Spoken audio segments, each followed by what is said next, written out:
también añadiría como ya mucho azul, así como si para esto de la aplicación es muy color. El azul hace bien. Me recuerda al mar. La regulación del balance de agua, hídrico, cierto y salino de iones, ¿ya? Ese sería hidrosalino. Tiene que ver mucho con lo que llamamos volumen circulante efectivo o volémico. Salino como vos. Entonces, nosotros tenemos Salino como vos. sistemas que ¿Qué? Me estás diciendo salado. controlan Bueno, sí, el salino. volumen y la osmolaridad circulante en el sonido celular. Ni él la entendía. Entonces, nosotros tenemos acá, ¿cierto? ¿Qué se detecta? El volumen circulante efectivo, ¿ya? ¿Qué sensores tenemos para detectar cambios en nuestro volumen circulante efectivo? Tenemos sensores en el seno carotídeo y en el arco aórtico, ¿ya? Eso un poco los habíamos visto, los varoreceptores que habíamos visto en cardiovascular. También tenemos sensores varoreceptores que son sensores de presión, por lo tanto sensan volumen y cambios de presión en la arteriola renal aferente y en los atrios, aurículas o atrios cardíacos, ¿ya? Los distintos sensores transmiten a través de distintos sistemas. Se entiende que son las vías eferentes, ¿ya? Por ejemplo, vamos a tener el eje renina, angiotensina, aldosterona, que es renal, lo vamos a explicar ahora. Tenemos, por ejemplo, el sistema nervioso simpático, que sería la vía eferente de la activación de los receptores del seno carotídeo o del arco aórtico, ¿cierto? Y tenemos ABP, que es la ADH en el fondo, arginina vasopresina, es lo mismo que ADH, y ANP es el péptido natriurético atrial, que lo vamos a ver ahora, ¿ya? Que tienen que ver directamente con la regulación a nivel renal. Tenemos a corto plazo respuesta y a largo plazo. A corto plazo, cuando hay cambios en el volumen circulante efectivo, vamos a tener de forma rápida actuando al corazón, ¿ya? Y los vasos sanguíneos, cambios en la contractilidad cardíaca y la frecuencia, ¿cierto? Eso lo mismo en cardiovascular, y en los vasos sanguíneos cambio en términos de contracción, ¿cierto? Vasoconstricción, vasorelajación, que es rápido, pero a largo plazo vamos a tener los riñones, ¿ya? Los riñones se van a tardar un poco más en responder, pero finalmente son los órganos que, pudiendo controlar el volumen de la orina, pueden controlar muy eficientemente el volumen que circula en nosotros, ¿ya? Entonces, por eso ellos son a largo plazo, ¿ya? ¿Qué se afecta, acá abajo? A corto plazo, los cambios rápidos, tanto del corazón como de nuestros vasos sanguíneos, van a afectar rápidamente la presión arterial, ¿cierto? Nos pueden provocar cambios rápidos de la presión por vasoconstricción o vasodilatación. En cambio, a largo plazo, los riñones van a cambiar la excreción o salida de sodio en la orina, ¿ya? Y la regulación del sodio como electrolito es importante. En términos acá de regulación de la osmolaridad, nosotros tenemos, ¿cierto?, cambios en la osmolaridad plasmática que van a ser detectados por los osmoreceptores hipotalámicos, ¿ya? Cuando cambie nuestra osmolaridad plasmática, también va a cambiar la osmolaridad a nivel de nuestro líquido cefalorraquídeo, y eso va a ser detectado por neuronas que son osmoreceptoras en el hipotálamo, que detectan que aumentó la osmolaridad en el líquido cefalorraquídeo, y la respuesta va por dos vías. La más rápida y la primera es por antidiurética, ABP o ADH, ¿ya? Liberación de esta hormona que actúa en el riñón y modifica la pérdida de agua, ¿cierto? Reduce la pérdida de agua a nivel renal. Pero luego tenemos un mecanismo que también se nos va a activar, que es el mecanismo de la sed, que era lo que les decía hace un ratito, ¿cierto? Que básicamente es un cambio de conducta a nivel cerebral que nos lleva a sentir mucha sed y tener la conducta de beber, ¿ya? De beber agua, y ayuda, ¿cierto?, a modificar y regular esta osmolaridad bebiendo agua por el fenómeno de la dilución, ¿cierto?, que genera el mayor ingreso de agua en el organismo. Bien. Entonces, si nosotros miramos aquí este esquema, ¿cierto?, lo que vemos arriba como estímulo es la disminución del volumen circulante efectivo, ¿ya? O sea, una baja de la volemia. Eso puede ser porque falta ingreso de agua al organismo simplemente, ponte tú una falta en la ingesta de agua, puede ser por deshidratación también, ¿cierto? Ha habido una pérdida excesiva de agua sin reponer el agua suficiente. puede ser también por pérdida de volumen, por sangramiento, ¿ya? Las situaciones pueden ser varias, ¿ya? Lo importante es que nos llevan a que baje el volumen circulante efectivo o volemia. Y lo que ustedes ven abajo son todas las vías que se nos empiezan a activar cuando estamos en esta situación, ¿ya? Primero, lo que vemos acá en el centro, ¿ven? Tenemos el arco aórtico y el seno carotídeo, que son estos sensores, ¿cierto? Estos sensores de presión, varoceptores, que están ubicados en arco aórtico y seno carotídeo y van a sensar la disminución de la presión arterial porque ha disminuido el volumen circulante efectivo, ¿te fijas? Y llevan esta señal a nuestro sistema nervioso central y nuestro sistema nervioso central responde modificando, ¿cierto?, la actividad de nuestro sistema cardiovascular y la respuesta va por activación del sistema nervioso simpático. Entonces se activa el sistema nervioso simpático que va a provocar cambios, ¿cierto?, hemodinámicos, primero en nuestro corazón, aumento de la frecuencia cardíaca, ¿cierto?, y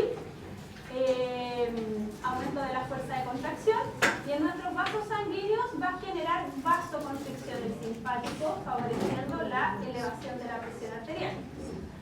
Por acá vemos que cuando baja el volumen, eso lo vimos la semana pasada, ¿cierto?, va a llegar por una parte menos volumen al riñón, ¿cierto? El riñón le va a llegar menos volumen, menos sangre, menos volumen o flujo plasmático renal, lo que va a llevar a una disminución en la tasa de filtración glomerular.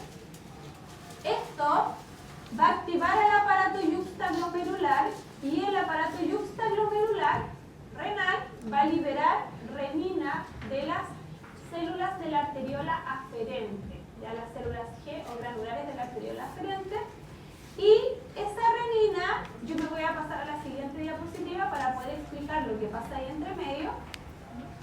Aquí, ya, miren acá. Esta renina, la misma que estábamos viendo en el esquema anterior, acá está explicado, ¿cierto? La renina se libera del aparato yuxtaglomerular del riñón, específicamente de las células G o granulares, y es una enzima. La función de esta enzima es modificar este precursor enzimático que circula en plasma llamado angiotensinógeno, que está acá, ¿ya? Este angiotensinógeno lo produce el hígado, no el riñón, ¿ya? Lo produce nuestro hígado y circula en forma de angiotensinógeno. El angiotensinógeno es un precursor enzimático, por lo tanto tiene el potencial de transformarse en una enzima activa, pero como angiotensinógeno no tiene actividad, ¿se entiende? Es un estado inactivo en el que él circula, ¿ya? Por lo tanto, lo que hace la enzima renina que se libera del aparato yuxtaglomerular es que activa el angiotensinógeno y lo transforma en angiotensina 1. ¿Se fija? Entonces lo modifica y lo transforma en angiotensina 1. La angiotensina 1 es una hormona que no tiene todo el efecto, por lo tanto todavía tiene que continuar modificándose y la angiotensina 1 se va a transformar en angiotensina 2. ¿Dónde ocurre esto? La verdad es que este cambio ocurre en la sangre. ¿Te fijas? En el plasma. Mayoritariamente antes se creía que ocurría a nivel solo del pulmón, en los capilares pulmonares, porque ahí nosotros expresamos una enzima llamada ECA, que es la enzima convertidora de la angiotensina, ¿ya? Entonces la ECA lo que hace es tomar a la angiotensina 1 y transformarla en la angiotensina 2, que es la hormona que tiene la mayor actividad biológica, ¿ya? Esta ECA, si bien está en el capilar pulmonar, también está en el capilar renal, con los capilares renales, por lo tanto hoy día se sabe que está, la verdad, en distintos tejidos, no exclusiva del pulmón, ¿ya? Y lo que hace la ECA es transformar la angiotensina 1 en angiotensina 2. La angiotensina 2, dentro de sus efectos, es ir a las glándulas suprarrenales. Sobre nuestros riñones, nosotros tenemos dos pequeñas glandulitas en forma triangular llamadas glándulas suprarrenales. No sé si habían escuchado de eso. Estas glándulas, en su zona externa, que es la corteza, producen una hormona llamada aldosterona. ¿Se fijan? Entonces la angiotensina 2 va a la corteza de las glándulas suprarrenales y estimula la liberación de esta hormona, esta otra hormona llamada aldosterona. La aldosterona, ¿qué va a hacer? Va a ir a nuestros riñones, a nuestras nefronas y va a ir a actuar en las células principales de nuestras nefronas y va a estimular la reabsorción de sodio. Por lo tanto, la aldosterona nos permite reabsorber sodio hacia la sangre, en el fondo hacia los capilares, y cada vez que reabsorbemos sodio arrastra agua, por lo tanto también reabsorbemos agua como acción de la aldosterona, y eso hace entonces que en la orina eliminemos menos sodio y menos agua, y gracias a la aldosterona recuperemos sodio y agua hacia el plasma, lo que nos va a ayudar a elevar, ¿cierto?, el volumen, ¿ok? Además, la angiotensina 2, además de tener este mecanismo que estimula la liberación de aldosterona, va al hipotálamo y va a estimular la liberación de ADH también, antidiurética, y nos va a favorecer la sensación de sed a nivel de nuestro sistema nervioso central. ¿Ya? Vuelvo al anterior. Entonces, estábamos aquí, ¿se fijan? Cuando baja el volumen circulante efectivo, dijimos que iba a tender a bajar la tasa de filtración glomerular porque le llega menos sangre y por ende menos plasma a nuestros riñones. Esa baja en la tasa de filtración glomerular va a activar al aparato yuxtaglomerular que liberaría a la renina. Ya sabemos que la renina lo que hace es, por este mecanismo que les detallé recién, es formar angiotensina 2, o sea, favorecer la formación de la angiotensina 2, que es la forma más activa de esta hormona. Y la angiotensina 2 va directamente a estimular la liberación de aldosterona, que favorece la reabsorción de sodio en las células principales de las nefronas. Pero también, ¿cierto?, veíamos que va a favorecer la liberación de ADH o ABP, que es lo mismo, ¿cierto? Y sabemos que esta hormona va a ir a nuestros riñones también y en los túbulos colectores completos va a favorecer la reabsorción de agua porque favorece la inserción de canales de agua en esas células. Solo los túbulos colectores reabsorben agua cuando hay ADH. Si no hay ADH, liberándose en grandes cantidades, los túbulos colectores no son permeables al agua y no reabsorben agua. ¿Ya? Bien. Por acá vemos el mecanismo que se activa también cuando nos baja el volumen circulante efectivo en los atrios o aurículas cardíacas. ¿Ya? Esto es a nivel del corazón. Entonces, ¿qué ocurre? Que cuando baja el volumen circulante efectivo, los miocitos auriculares sensan esta baja en el volumen y lo que hacen automáticamente es inhibir la liberación de este péptido, que es el péptido natriurético atrial. Este péptido lo sintetizan y liberan los miocitos auriculares en el corazón, ¿ya?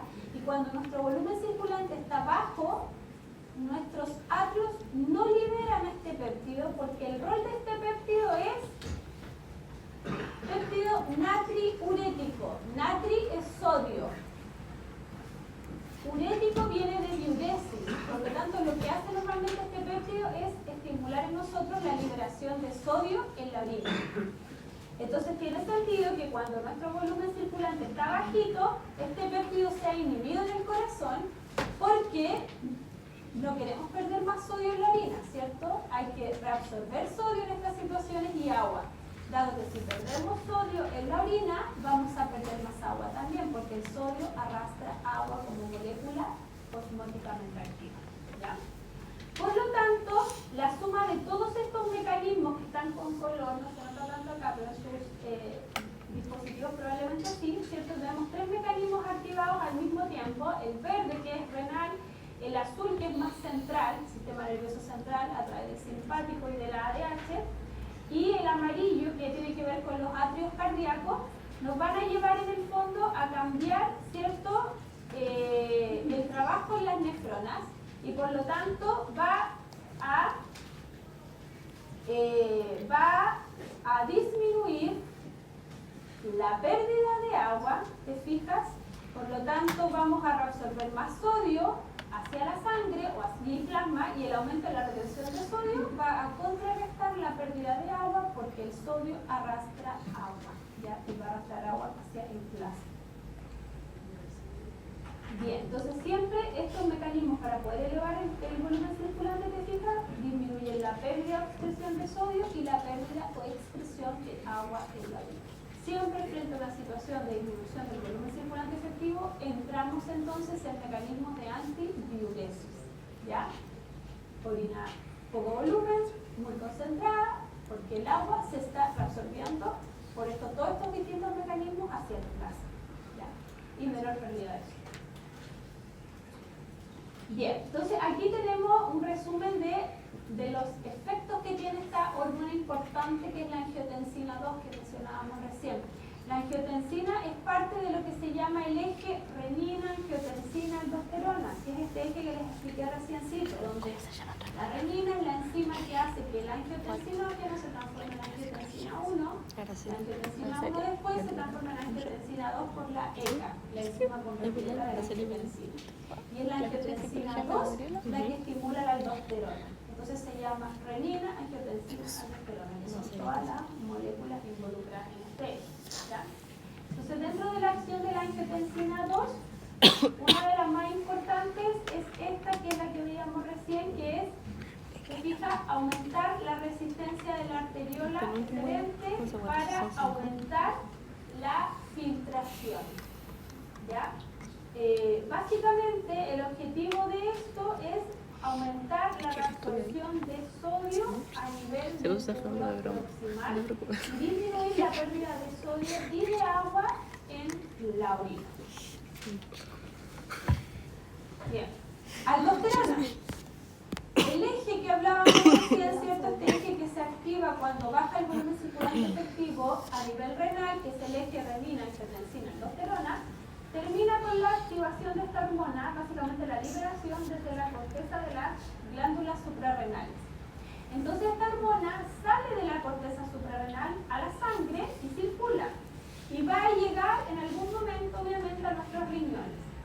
Su lugar de acción específicamente son las células principales, que están expresadas, ¿cierto?, en la última parte de los túbulos de nuestras nefronas. Y lo que hace esta hormona, se fijan, ahí viene en el capilar sanguíneo, ingresa por la membrana vasolateral a estas células principales y su receptor está dentro de las células. Se fijan, SMR es el receptor de la aldosterona, ¿ya?, que se llama receptor de mineralocorticoides, ¿ya? Pero en el fondo lo importante es que es el receptor de aldosterona y está dentro de la célula porque es una hormona hidrofóbica. La aldosterona es una hormona hidrofóbica que se forma a partir del colesterol. Por lo tanto, cruza la membrana, su receptor está dentro, y una vez que entra a la célula, los mecanismos que activa es estimular la inserción de canales de sodio en la membrana apical, que son estos canales ENAC, canales de sodio epiteliales. Entonces, estimula la inserción de canales de sodio en la membrana apical de estas células, y eso favorece que estas células empiecen a reabsorber sodio hacia el plasma, ¿ok? Entonces es una reabsorción de sodio y de agua la acción de la aldosterona. Y al mismo tiempo, la aldosterona estimula la expresión de canales de potasio en la membrana apical de estas células. Entonces siempre bajo la acción de la aldosterona va a haber la absorción de sodio y de agua hacia el plasma, pero al mismo tiempo va a haber secreción de potasio hacia el líquido tubular. O sea, salida de potasio hacia el líquido tubular que se va a terminar yendo en la orina. Por lo tanto, la aldosterona no solo regula los niveles de sodio en plasma en nuestra sangre, sino que también regula los niveles de potasio, porque tiene la capacidad de reabsorber más sodio, pero también de eliminar potasio hacia la orina o excretar potasio en la orina. Bien. Aquí tenemos otro esquema que básicamente refleja lo mismo que hemos visto ahora, solo que incluye además el mecanismo del ACE. Entonces, en el fondo, lo que vemos acá es que cuando nos baja el volumen circulante efectivo, nos baja la presión arterial también, ¿cierto? Y ya dijimos que se nos iban a activar los receptores de presión que tenemos en el seno carotídeo, en el arco aórtico, y estos receptores van a ir a nuestro sistema nervioso central, van a enviar la señal vía neuronas aferentes, y la respuesta va a ser vía activación del sistema nervioso simpático para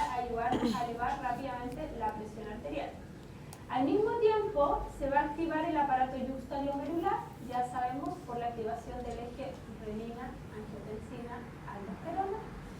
Y lo que vemos acá es que siempre que baje el volumen circulante efectivo, lo más probable es que vaya a haber un aumento de la osmolaridad plasmática, ¿ya?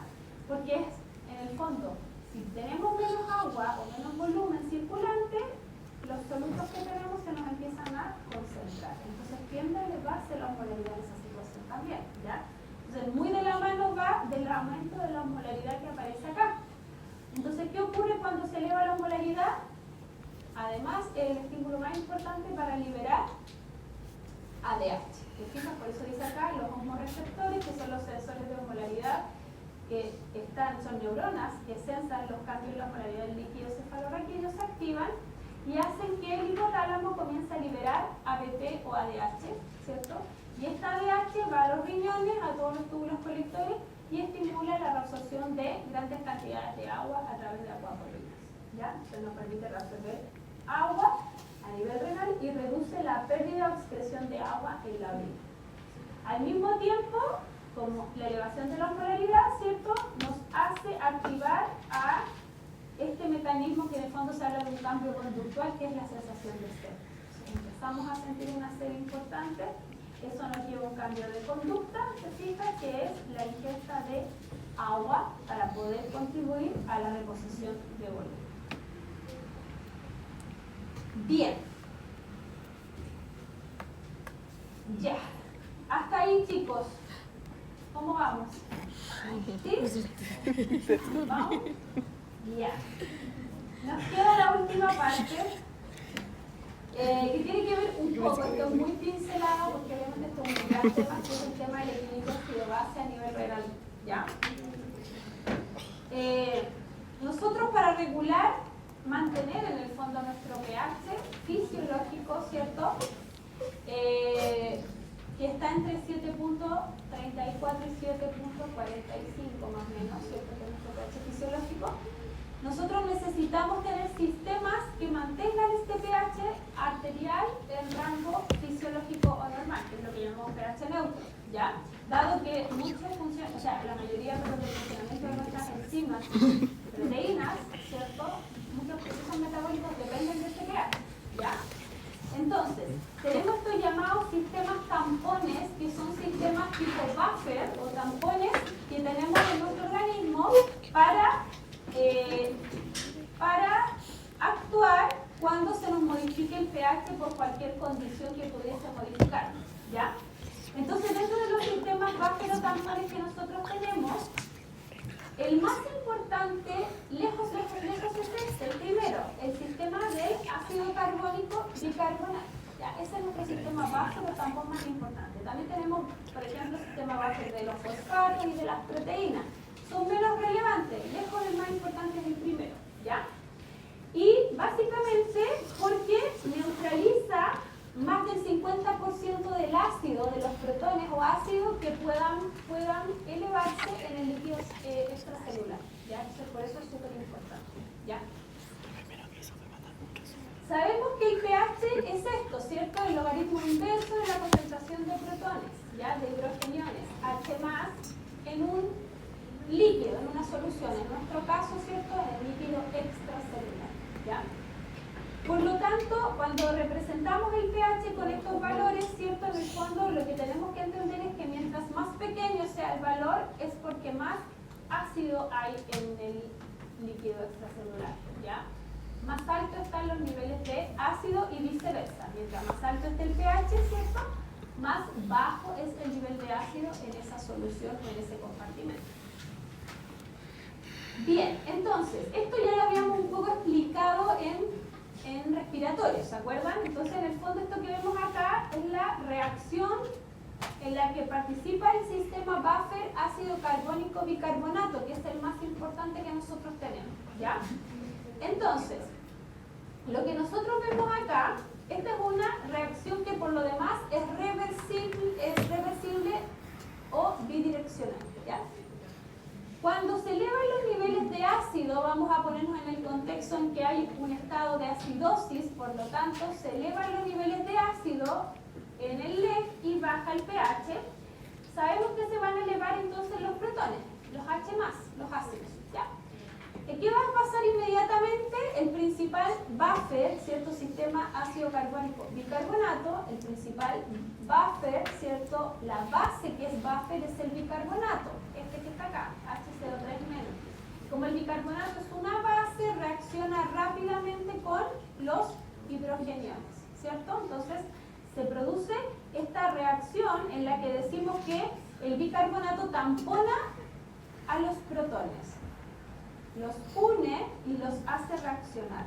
Entonces los protones, al unirse al bicarbonato, dejan de ser protones, ¿cierto? Y se transforman en esto, el H2CO3, que es el ácido carbónico, sistema ácido carbónico bicarbonato, ¿ya?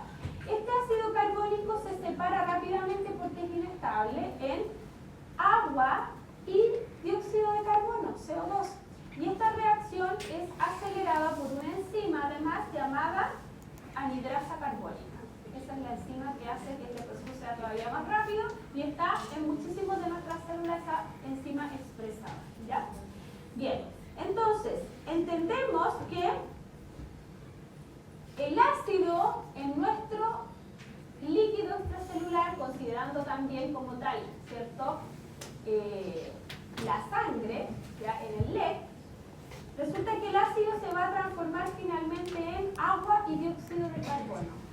Por ende, mientras más ácido haya, más dióxido de carbono va a haber también, ¿se entiende? Porque el ácido se va a transformar en CO2, dióxido de carbono. Por lo tanto, en estas situaciones de acidosis, sí o sí se va a elevar el CO2 producto de esta reacción. Por eso, el dióxido de carbono CO2 se considera un ácido volátil. Ácido volátil. No es un ácido, pero se le considera un ácido porque se forma a partir de protones que sí son ácidos. ¿Entienden? Entonces es un ácido potencial volátil. ¿Por qué volátil? Porque es un gas. Dióxido de carbono es un gas, ¿ya?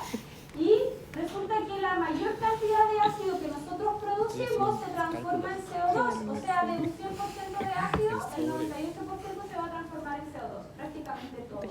Se va a transformar en un ácido volátil, cuya gracia básicamente es que se puede eliminar por nuestros pulmones. Al ser un gas, finalmente son nuestros pulmones los que se hacen cargo de ir eliminándolo en cada expiración, ¿ya? Entonces se puede eliminar también rápidamente el ácido en forma de CO2, ¿ya?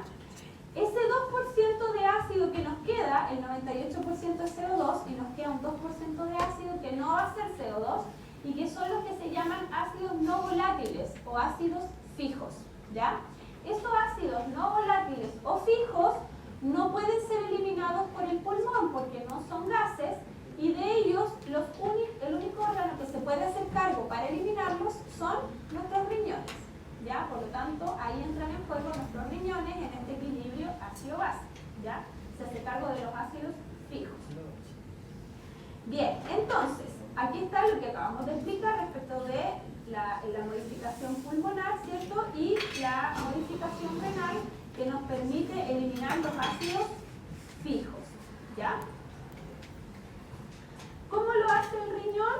Bueno, el riñón, si fijan ustedes, nosotros miramos acá tenemos porciones o partes, ¿verdad?, de la nefrona que van a permitir dos cosas. Primero, nos van a permitir, ¿te fijas?, deshacernos de ácido fijo o ácido no volátil, y además de eso, las células de la nefrona tienen la capacidad a su vez de sintetizar bicarbonato, lo cual también es importante en este equilibrio, porque hay que estar constantemente manteniendo nuestros niveles de bicarbonato plasmático en rangos normales, dado que es nuestro más importante y principal base. Cuando se nos altera el pH y se nos elevan los ácidos, el bicarbonato tiene que estar disponible en el plasma para ir a hacer esta reacción que acabamos de ver, ¿ya? Y tamponar el ácido.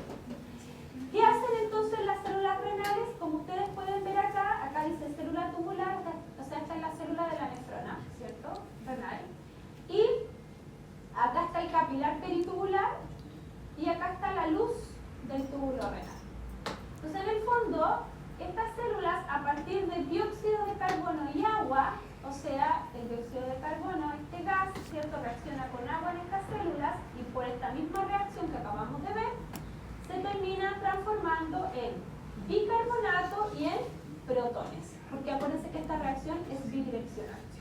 Las células renales también expresan a la anhidrasa carbónica AC, que es la enzima que hace que esta reacción sea más rápida. Y entonces, producto de esta reacción, entonces en el riñón tenemos formación de bicarbonato, que es el HCO3, se une al sodio y sale o se reabsorbe hacia los capilares peritubulares en forma de bicarbonato de sodio. Por lo tanto, el riñón sintetiza bicarbonato para aumentar los niveles de bicarbonato, el principal buffer plasmático. Y al mismo tiempo, los protones que se generan en esta reacción salen a la luz del túbulo y reaccionan formando fosfatos, que serían estas moléculas de acá, y amonio, ¿ya?